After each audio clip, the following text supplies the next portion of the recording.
We've talked a lot about lofts on this channel before, and I've even mentioned how this style of condo is very unique. And if we're being honest, lofts are not everybody's cup of tea.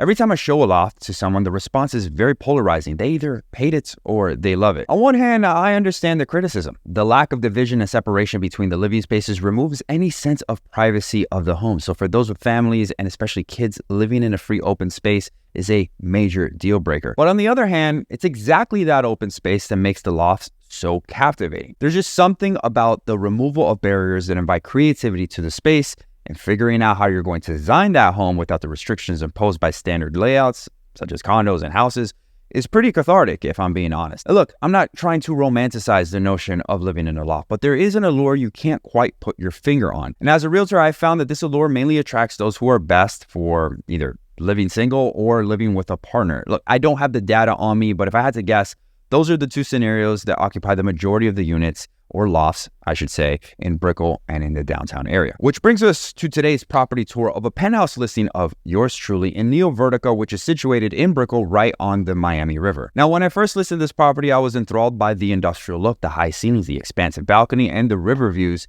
that it had to offer. And apparently, I wasn't the only one, because right after filming this video, right after, and even before we could post and edit and put this on the channel, the property was swooped up by one lucky resident and is no longer available. Now, even so, you guys are probably asking, well, why post it then, Steven? Well, I still had to show it to you, man. A, we had the footage, so why waste good footage? But B, it's an amazing unit to look at, and it really gives you a good sense of the type of lofts that are available in Brickell specifically, and obviously in this area or this building. Now, let me give you the details on this penthouse or this property. This loft penthouse is a 2-bed, 2-bath, again, with no enclosed rooms, coming in at 1,255 square feet, built in 2006. And well, it's just a stunner. It's an amazing unit to look at, but it's obviously better to see it than it is to hear about it. So that's where we're going to jump into today's property tour. But of course, make sure to like, subscribe, comment, and hit that notification bell if you find value after watching this video or during the process, or actually right now. If you want to go do that, that can help me out tremendously. And if you don't find value, then my apologies in advance. I'll try to do better next time. All right? Is that cool? Okay, let's get started.